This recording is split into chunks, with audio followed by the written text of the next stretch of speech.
It's all fresh in our minds. People stranded on the side of the road in the snow. Imagine if that happened to an elderly loved one who has trouble communicating or had a health emergency. A local agency has a simple tip to protect seniors. TISHA Powell is here with how it works. TISHA? Fred and Anna, Visiting Angels is an in-home senior care agency. They're spreading the word about the ICE a cell phone campaign to help seniors in case of an emergency. Our last winter storm is proof of how dangerous cold weather can be, and with several weeks left until spring, they say now is a good time to take action. She doesn't have the strength any longer to do all the housework, and I've had a bad back for a long time. Ed Book and his wife Audrey are enjoying their senior years together in their Apex home. 79-year-old Audrey suffered a stroke a few years back. She and Ed, who's 81, get around pretty well, but still require some assistance.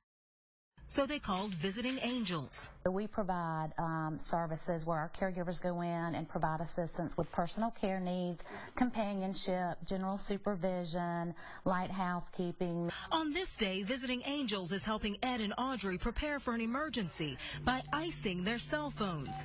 STACEY SOKOL is labeling emergency contacts with the word ICE in front of the contacts' names. So if someone finds them in trouble, they'll know exactly who to call in case of an emergency. What we're doing is we are encouraging our caregivers who deal with seniors and individuals to implement this program, this in case of emergency program for seniors that do have cell phones.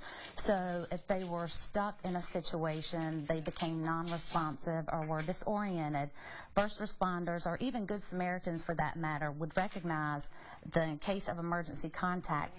STACEY says someone like Ed, who still drives, could get trapped in the cold like countless drivers did last week. Seniors, when they're out in that cold weather, they could potentially have car trouble.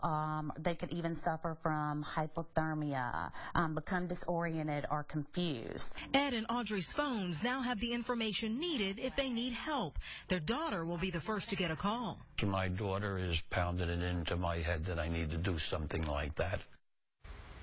Visiting Angels is icing the cell phones of their senior clients, but it's something that anyone can do for a loved one. I've put the step-by-step instructions on how to ice a senior cell phone on my Facebook page, TISHA Powell, WTVD. Anna?